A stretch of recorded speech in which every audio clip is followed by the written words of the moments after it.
I've been rehearsing this intro the whole way here, so if I cock this up. One take. I'm a one take man. Dan Lloyd does one take. Right, no pressure. But he has an auto cue. Oh yeah, see, I don't have that, it's all up here. Today is a big day. We are joined by cyclocross legend, multiple national championships. Mess that bit up. I'm gonna have to start again. Sorry. Today is a big day. We're joined by cyclocross legend who has multiple national championships, GCN race commentator. No, unfortunately, we couldn't get Helen Wyman. We've got Ian Field. So thanks for coming on the channel. No problem. I've been nagging him so much to come on that he's finally agreed to it. And I'm going to be asking questions based on his career first, and you guys ask a load of questions as well. And then we'll go on to training. Quick fire to get to know Ian. I'm assuming most of you probably know who he is, if you know this chopper. He's a bit better than me. So how many national titles do you have? 5 cross, 1 mountain bike. Oh, I didn't know that. Only, Wikipedia don't bring that up. only under 23, but still. Oh, right. So favourite cycling discipline? Cross. Oh, that would have ruined the whole interview if you had said road. I'd have been like, well, that's ruined all my questions. Favourite CX course? Oh, probably the old Koppenberg course. And why? Not Just the climb. It's just went up a dirty great big hill and then just had a technical descent back down, and it just suited me. So Someone actually asked, was that the best moment in your career, leading that out? No, it's pretty close. Close. No. What was the best race of your career? I think Milton Keynes World Cup. So we've only ever had one World Cup in the UK. My big chance to race in front of a home crowd, and I managed to pull one out of the bag with 12th. It was weird having everyone shouting your name. Like, it was pretty much the only big race I ever did in the UK apart from national championships, and to have that crowd, it was pretty cool. Yeah, I was actually going through Ian's Instagram and his wife's Instagram. Is it your wife or your girlfriend? Partner. Step up, Ian! I know. Sorry, I called out wife on Instagram. I was going through both their Instagrams this morning, not in a stalky way, just to get my research in. And there was one picture from like 2012 Nationals or something, and there was people everywhere. And then I thought about the races I've done. There's like 10 people. It's mental, isn't it? Have you ever learnt Dutch or Flemish? Someone asked. Ik spreek een kleine beetje. And that is... I speak a little bit. I know. I thought that's what it was, but I was like, no idea. The most important ones, tea or coffee? Coffee. Sweet or savoury? Sweet. Thank God. I thought I was going to have to cancel the video like Nick Craig when he said pies. Pies? Pies. What's your favourite cake? Oh. Big question. Like chocolate fudge or something like that. Chocolate fudge cake.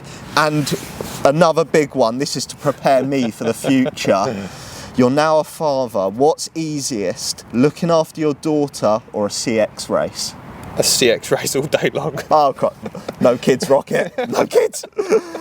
And someone's also asked, I'm expecting this is, well, no, it's not his missus now that's asked this, but have you trained calves? How have you trained your calves to be so powerful? I mean, wow. How have you? Just riding? I think riding off-road does it a little bit. I know a few cross riders with big calves. Maybe a bit of a, pedally technique with the toes. I don't know. Just seem to always have them though. Come on, give me a break. Mine are so skinny. And lastly, I don't think he's going to want to answer this. This was asked by one of his riders, Luke, that he coaches. Who's your favourite dangerous bro? You can't answer that. It's obvious. It's dangerous dad, Alex. Oh yeah. Definitely. That's everyone's favourite. That was like quick fire. We're going to get into the main bulk of it now. At what age did you start cycling, and when did you start racing? Probably, well, started when I was like 4 on a bike, and then probably around 8, 9 started going on bike rides as such with my older brother, who's like 4.5 years older, so I was always like chasing him, wanting to do what he was doing. And then first race, I think when I was 12, 13. Really, that late you started? Because I was trying to look, did you ever win nationals as like a youth or? No, No. I didn't win until I was an elite, and fairly late, like 26 I think I was when I won a first, so still got time, George. Still time, and he's ruined my question for later on. 26 was your first elite? Yeah. Wow. And when was, so your last one, you'd been 30? 32, 33, something like that. There's hope for me yet. I could do this. You're going down Mason and Main. What age did you turn pro and make a career of it then? So a bit of a fuzzy line. So left junior ranks, went on to the World Class Performance Plan as it was then for mountain biking, based in Manchester. So it was like a mountain bike academy. It was the first time they'd ever done anything like that, and I moved on to that. That came to an end when I was like 22, and I had like 1 year as a pro as a mountain biker. And then that winter, Simon Burney, legend in the cyclocross world, went round his house, and I was like, oh, I think I want to do cross. So he phoned up Pete Hargroves there and then and said, can this guy have a ride? And it went from there. So it wasn't like pro initially, it was like bikes and expenses, kit. And then it basically progressed from there year on year until, I don't know, it was maybe like 3 years later maybe, I was getting like a wage and still everything. So from there, so maybe 10 years? Ian's starting to take all my questions for later on. He's getting in it too early. He's too keen. He's done too many of these interviews, hasn't he? You went to Hargroves. You were there like most of your career. Yeah. And you just sort of phoned him up and were like, yeah, can I join? Is that how it works? How? Well, I mean, that's what I want to ask is like, how'd you turn pro? Like for me, I started playing golf, and to be a professional golfer, you either had to do it through the PGA or you just sort of became a pro. Is that how it works? Pretty much. With cross, it's a bit strange because there isn't like a very obvious route, and so obviously Simon helped massively by being kind of a recommendation. I'd raced cross and like done well as an under 23. I'd won like a trophy as an under 23 and stuff like that. So Pete knew who I was, and he was big into cross himself. So I think he wanted to be part of the journey. He liked my story that I wanted to go to Belgium and race. He had done the same thing when he was younger. So my big thing was like, oh, just enable me to go to Belgium and race and see where it leads me. How old were you when you went out to Belgium? So I think I was 22, so I wasn't an under 23 anymore, and I crammed as much stuff as I could into my Renault Clio. And my mum said to me, when you're down to your last 50 quid, book a ferry and come home. Have you always lived in the southeast? Is that just by chance, or? No, just by chance. So I was born and bred in Ashford, which just down the road near Folkestone, so really handy to get to Belgium. But no, I lived at Manchester, Leeds, Preston, Belgium for quite a while, so all over the place really.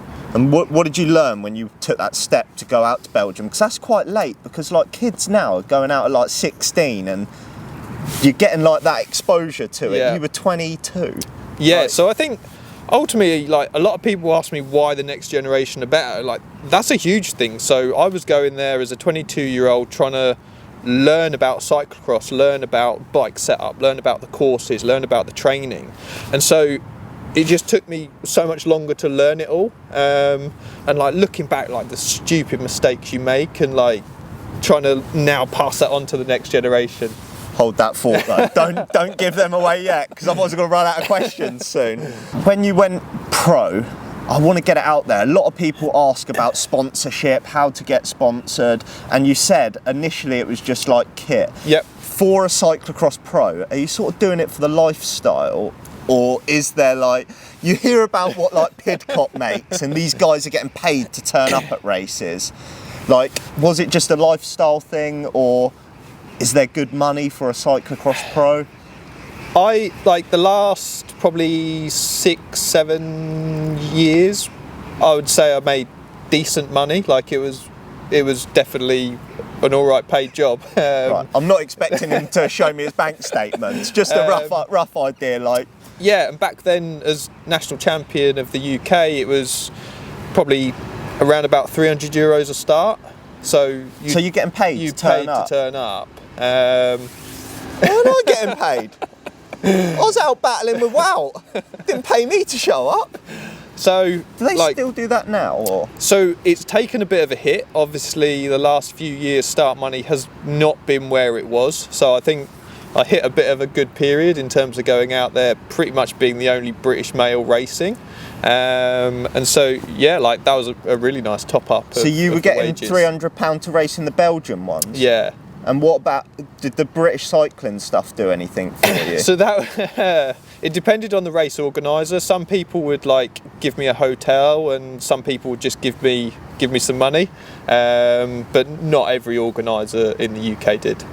That's unreal. I've always wondered, because you hear these things online where it's like, oh, they're paying, wow, 10 grand to be there. Is that true? Yeah. That is true? Yeah. Right. Why not get 300 quid? I'll come and race for 300 quid. Cost me £300 to turn up. Exactly. Your best performance at a World Cup, what was your top finish at a World Cup? 11th. 11th.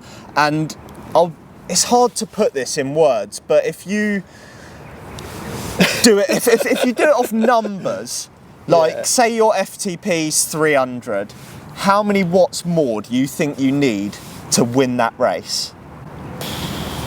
In terms of watts, probably small percentages. So looking at the lap times, I don't know what I finished down, but I think some of my best performances, I finished about a minute and a half down on the win. So over the course of 10 laps, we're talking seconds per lap. So I don't know, it's not many watts, it's more, I would have said more about getting there in the first place, having extra watts in the first 20 minutes to put me there. Was that where you were weakest at the start? Mainly from gridding, like even from a second row, you know what it's like as soon as you're into that first technical bit, it's lined out, and if you're 15 seconds down after a lap, but you're only losing a minute and a half total, that's quite a large percentage. So it's fractions. I wasn't far off, but then there's a big difference between riding at the front and then being able to win a bike race. You almost need something in reserve. So we're seeing it with Cam, like he's at the front, he's riding, but there's probably quite a big next step to actually win. It's learning to win the bike races, but he's well on his way to doing that. So, but even breaking it down to your level, you're racing at the front of races, and then there's that next step, which is, as you're probably finding out, quite big to actually winning, because you almost need to be at the front and fairly comfortable to be able to then launch from there. I've got no launch. There, that's kind of that next step. So I probably needed from 360.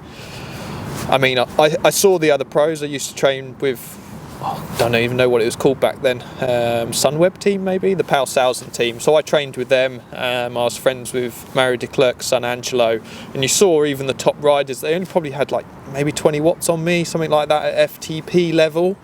I could keep up in training and everything, but over the course of an hour it's... A couple of people asked as well, who was your favourite teammate? So you're going to have to break someone's heart now. Favourite teammate? You're going to have to break someone's heart. Is there really... It's not really teammates in the Hargroves, is it? Because are you sort of individuals? Yeah, so when we turned up to national championships, there would be like me, Steve James, still racing for Hope, Jody Crawforth. No, he used to ride for Evans maybe at one point. Yeah, when did. My dad, back in the day when Del Boy raced, I used to go along and watch. So. Yeah, so he rode for Hargroves, and I think there was just a general consensus that like we're all out there riding for ourselves, but just don't get in each other's way, and if you can do something to help, do so. So who was your favourite? Oh, he's going to break some hearts right now. Oh, I think maybe either Jody, because he helped me at a couple of national championships, or towards the end of my career, Jorben van Tikhout, who was a Belgian who raced for the team that I raced between Hargroves and the final team I rode for. And he was just a good laugh, and he's like best mates with Van der Poel, so he had good stories, and he was cool to hang out with. And while we're on favourites, someone asked, who is your favourite cycling YouTuber? Say Cameron Mason, this video's over. Ooh, well, there's not many to choose from. It probably Cam Mason. maybe, is it Coppola TV? Oh, Thanks. He's had to say that, hadn't he? But it would have been video over if he didn't. Right, so while you're out there, a lot of people wanted to know what like peak Ian Fields. I always say put an S on the end. Yeah, I don't know why you do that. I'm sorry. Gravel Granny said, you've got to stop putting an S on the end of field. There's no S there. I always do it. I'm so sorry. So people wanted to know what peak Ian Field numbers were. Someone asked what his peak press-ups were. Oh, not many. What were we saying? Back in the day? Probably 2 when you were skinny and... Oh, I'd like to know I'll get about 20. 20? Yeah. Prove it. No, Not anymore. not now, he's your dad. He's got the dad bod going Dad on. bod, Can't yeah. be doing 20 press-ups. But peak numbers, when you were... What year were you at your best Ian Field? Probably between 2013, 2016, I'd have said were probably the best numbers I ever did. And FTP? I think the best tested was like 368. 368.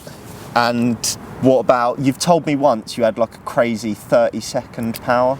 Yeah, so I think 30-second power was about 880, 890 at 65 kilos. 64 kilos. How does that, having like such a high 30-second power, help? Does it just mean when you're spiking out of the corners, it's not as ridiculous? Yeah, so you're further from your maximum in terms of a percentage. So if you're doing, I don't know how many, like 200, 250 sprints above your max aerobic power, but if you can keep that away from your absolute maximum, you're going to have more in reserve in that energy system above threshold.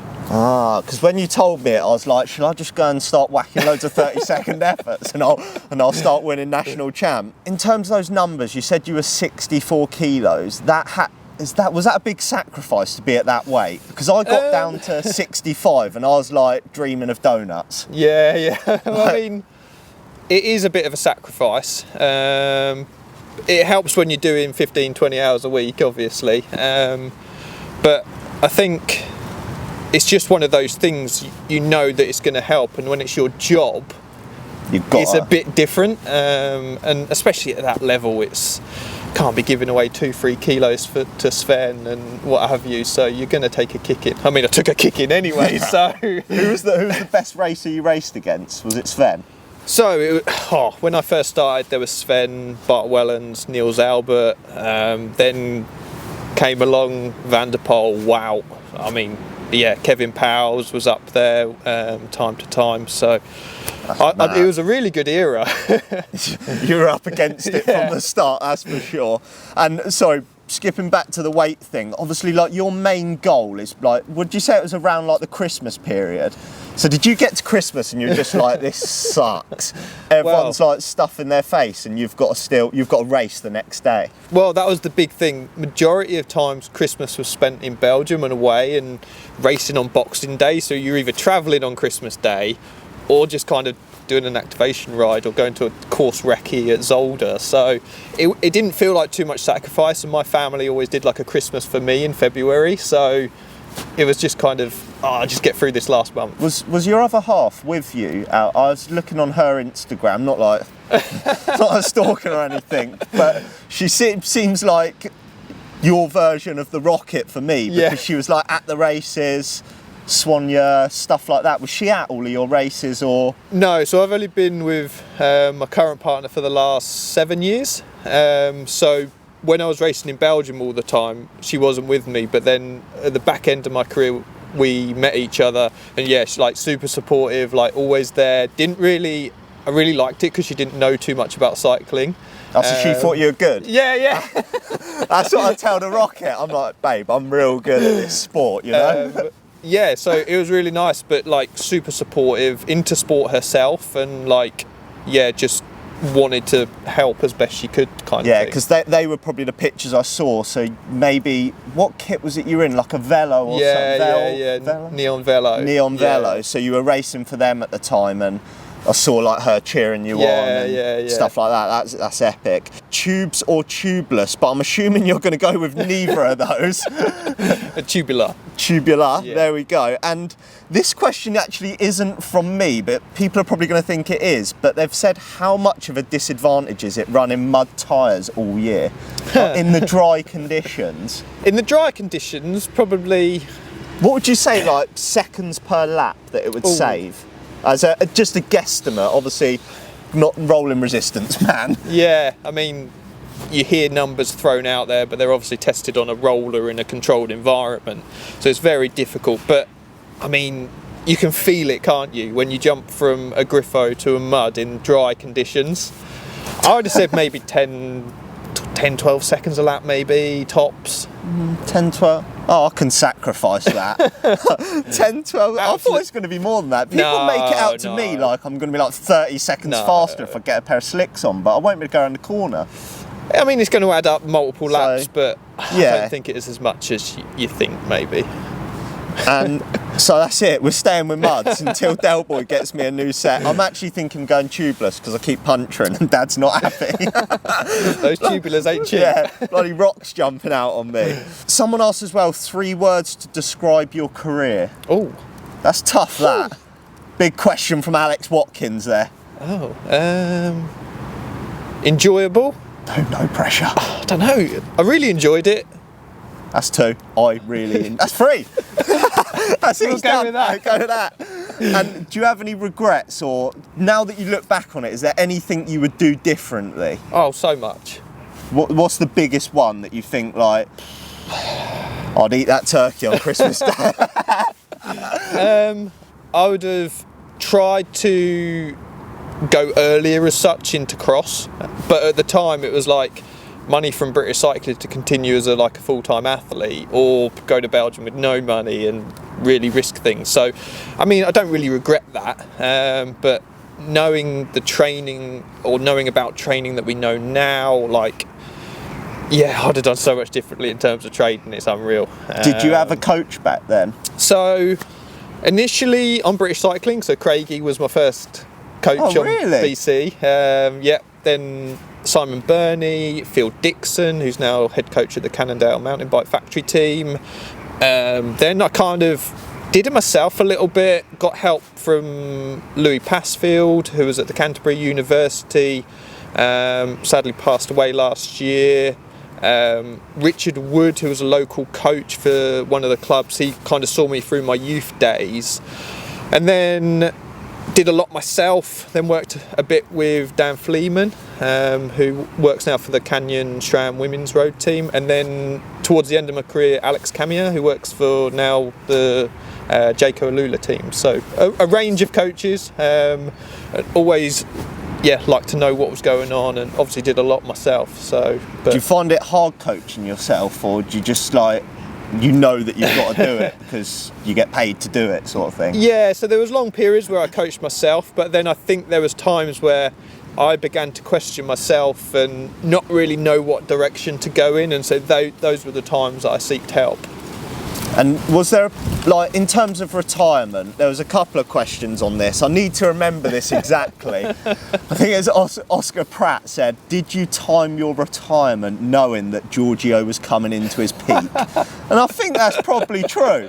He was scared. Did we ever race each other? No, I don't think so. So my first cross season was 2019, and you were probably 45 then.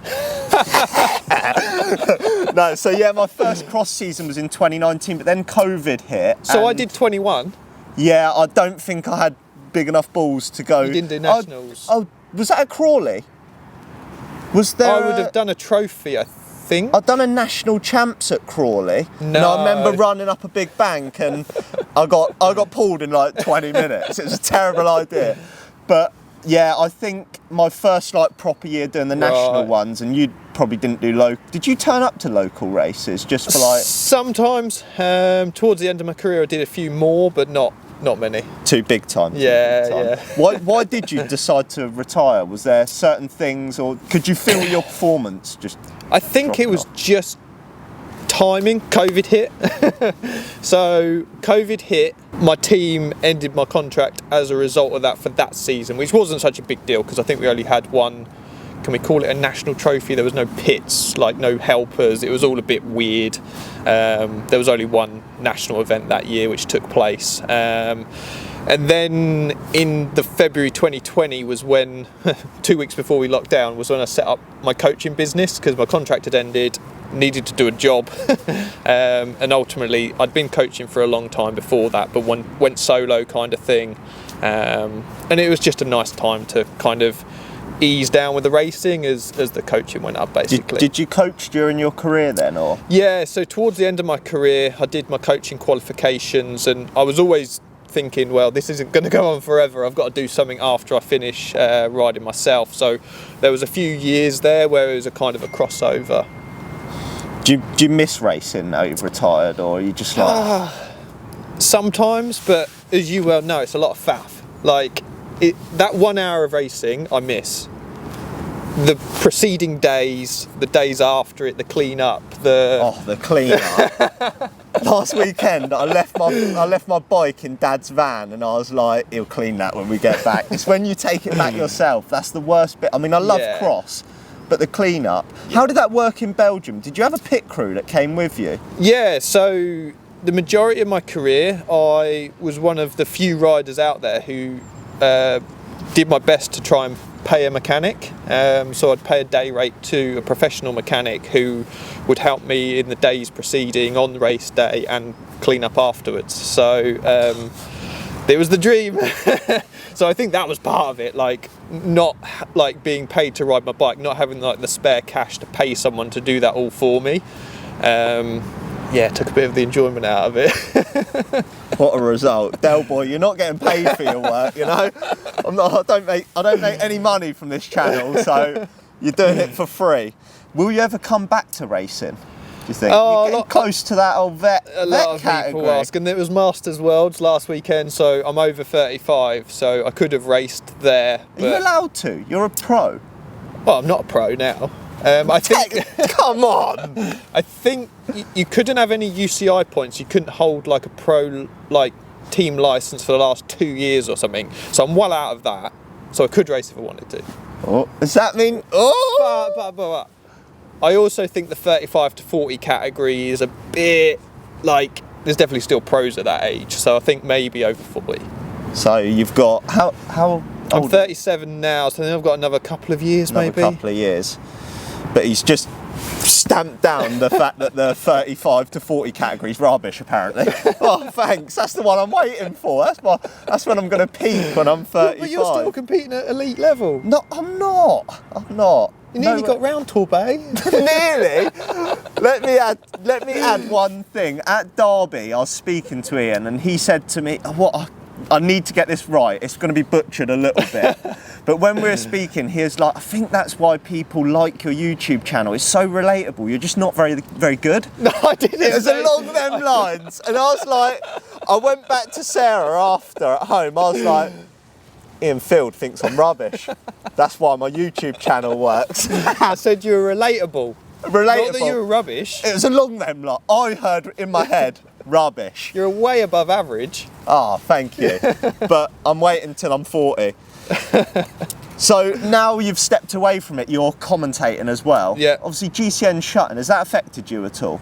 No, so I was always contracted with Warner Brothers, who owns everything.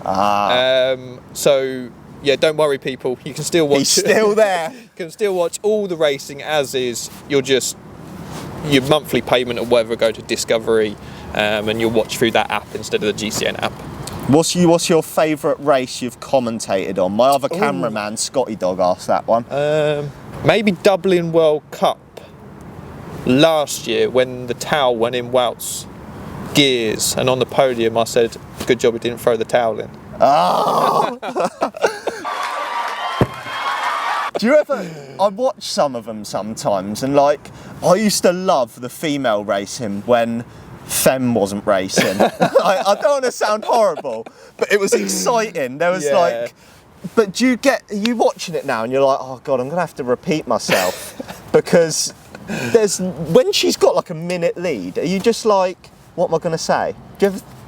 I think sometimes that happens in the men's, sometimes it happens in the women's. Like, you're just hoping someone falls off or something. Please crash. It is almost worst case scenario, but with cross, it's good because there's always something to talk about. And even if they're doing like a masterclass, you can just point out what they're doing really well and why they're a minute ahead, kind of thing. So obviously, it's better when it's close racing. But yeah. Yes. And do they give you like a script or anything, or is it just... No. Where are you doing it from? Your home? You're not obviously in Belgium. No.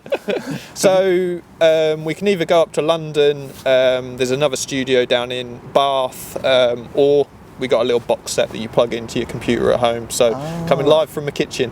Are you actually in your kitchen? Yeah. Turn the kettle off, babe. Babe, I'm live. Oh God, that'd be carnage at my house. Sarah'd be like chopping an onion or something. I'll go to her. I'm just going to go and film some commentary. Can you keep the noise down? Bang, bang, bang. I'm like, thanks. What was a machete? Oh, that was like the loudest chopping. Right. She cuts onions, you know, like the big meat knives. Yeah. Like I go in there, she'll be cutting like a tiny little chili or something with a meat knife. I'm like, this is dangerous. Would peak Ian Field still be winning national champs with the current talent? Would you win Falkirk this year? I think Cam Mason is a level above what I reached. Ooh. But I don't think anyone else has really completely surpassed where I was at peak. So I think it'd be a nice battle there for the podium. But Cameron Mason's a bit like, I don't want to put him down, he's very, it's hit or miss, isn't it? Like, one day he's really good. Is it hard to, I think I've done back-to-back days like once.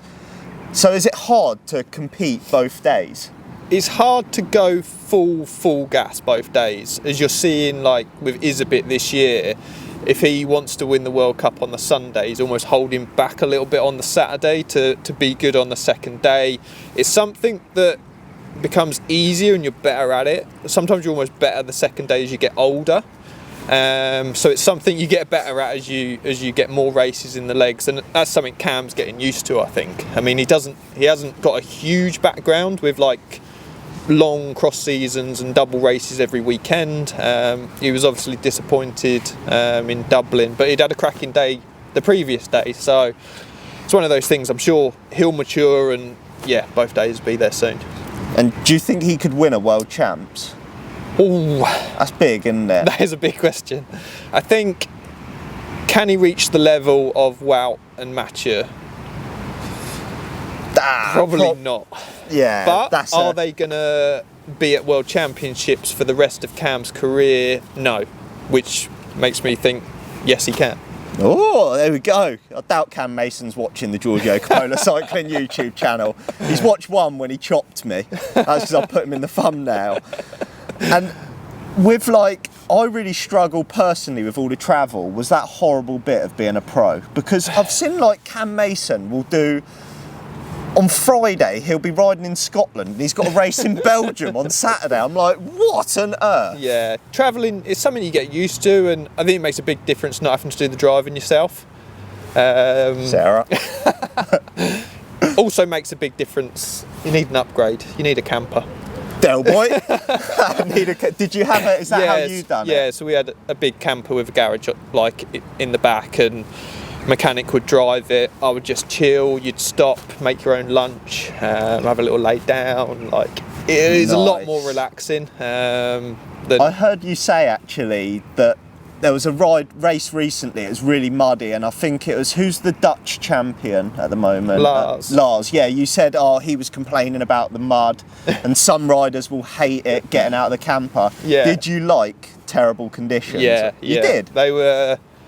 They were what I did best in, really. Kind of not really heavy, but like muddy, slippy, tricky conditions.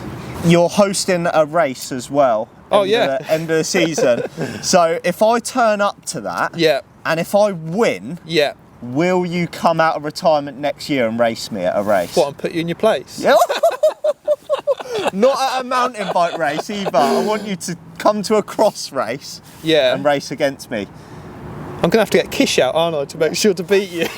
Oh no, honestly, sorry, I've left Kish's question out of it. Oh, how much secret sauce are you giving the Amy's and Luke Gibson, and why aren't I getting any? Is what Kish wants to know. He coaches all 4 of them, so he's not giving anyone secret sauce, none of that. So will you come out of retirement to race me if I win your race? Yeah. Oh! It's go time. And lastly, before we go into some training stuff, who's going to win national champs this year? I won't make him ask junior, because for the juniors you've got he's got quite a few junior racers that he coaches, so it'd be harsh to pick one, but say a name and I'll beep it out. I'll beep that out. What about the female? Female, it's going to be Imogen or Kat. Toss a coin. It's technical, so maybe Imogen a bit. Oh, I don't know. And what about elite female? Depends who enters. That's the big thing with riders like Evie Richards. Is like, will she do them? Firstly, Anna Kay. Anna Kay. Oh, big shout, big shout. And the men's. I'm going. I think you got to say Cam. Yeah. Scotland home race. He literally lives 2 minutes away, doesn't he? So step above the other riders so far once he got going with his cross season, so yeah. Right, so that is all the questions on like Ian's career and a bit of cyclocross stuff. I'm gonna have to apologise, it is freezing. I can see Ian shaking as well. It is absolutely freezing. I said to him, this is on a budget, this ain't GCN now, I'm sorry. But I've got loads of questions on training, so I'm probably gonna have to cut this video in half. So we'll wrap this one up here. Thanks for coming on, Ian. I'll see you in about 2 seconds.